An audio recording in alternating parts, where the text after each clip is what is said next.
നമ്മുടെ ശരീരത്തിനുള്ളിൽ ഒളിച്ചിരുന്ന അവയവങ്ങളെ ഓരോന്നായി കാർന്നു തിന്നുന്ന ഒരു നിശബ്ദ കൊലയാളിയുണ്ട്.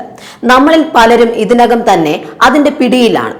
അതാണ് പ്രമേഹം അഥവാ ഡയബറ്റീസ്. ഭൂരിഭാഗം കുടുംബങ്ങളെയും ആശങ്കയിലാഴ്ത്തുന്ന ഈ വില്ലനെ വെറും മരുന്നുകൾ കൊണ്ട് മാത്രം തോൽപ്പിക്കാനാകില്ല. ശീലങ്ങൾ മാറണം, ചിന്തകൾ മാറണം.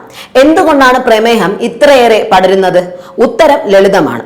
നമ്മുടെ മാറിയ ജീവിതശൈലി തന്നെ. ശാരീരിക അധ്വാനം കുറഞ്ഞതും തെറ്റായ ഭക്ഷണ രീതിയുമാണ് ഇതിന് പിന്നിൽ. പാരമ്പര്യം ഒരു ഘടകമാണെങ്കിലും നമ്മൾ വരുത്തി വെക്കുന്ന മാറ്റങ്ങളാണ് പ്രധാന പ്രശ്നം.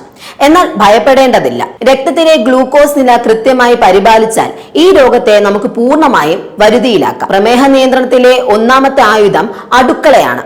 കാർബോഹൈഡ്രേറ്റ് കൂടിയ വെളുത്ത ചോറ്, മൈദ, പഞ്ചസാര എന്നിവയോട് പൂർണ്ണമായും നോ പറയാൻ ശീലിക്കുക. ഇവയ്ക്ക് പകരം നാരുകൾ അഥവാ ഫൈബർ അടങ്ങിയ തവിട് കളയാത്ത അരി, ഗോതമ്പ്, ഓട്സ് എന്നിവ ഭക്ഷണത്തിന്റെ ഭാഗമാക്കാം.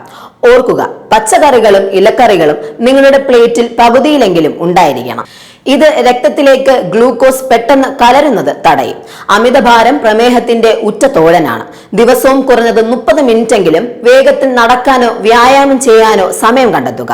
ശരീരഭാരം 5% കുറയ്ക്കാൻ കഴിഞ്ഞാൽ ഇൻസുലിൻ പ്രതിരോധം കുറയ്ക്കാനും കോശങ്ങൾക്ക് ഇൻസുലിൻ വേഗത്തിൽ ആഗിരണം ചെയ്യാൻ സാധിക്കുകയും ചെയ്യും. ചില പ്രകൃതിദത്ത കൂട്ടുകളും ഇതിനായി പരീക്ഷിക്കാം.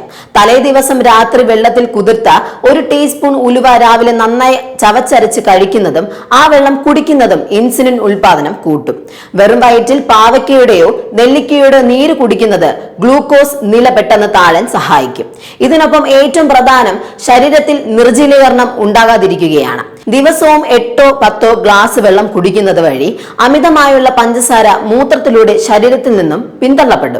പ്രമേഹം ഒരു ശാപമല്ല, മറിച്ച് നമ്മുടെ ശരീരത്തിലെ കൂടുതൽ സ്നേഹിക്കാൻ പ്രകൃതി തരുന്ന ഒരു മുന്നറിയിപ്പാണ്. കൃത്യമായ പരിശോധനകളും ഡോക്ടറുടെ നിർദ്ദേശങ്ങൾക്കുമൊപ്പം ഈ ശീലങ്ങളും ഉണ്ടെങ്കിൽ പ്രമേഹത്തെ തോൽപ്പിച്ച് നമുക്ക് ജീവിക്കാം ആരോഗ്യത്തോടെ.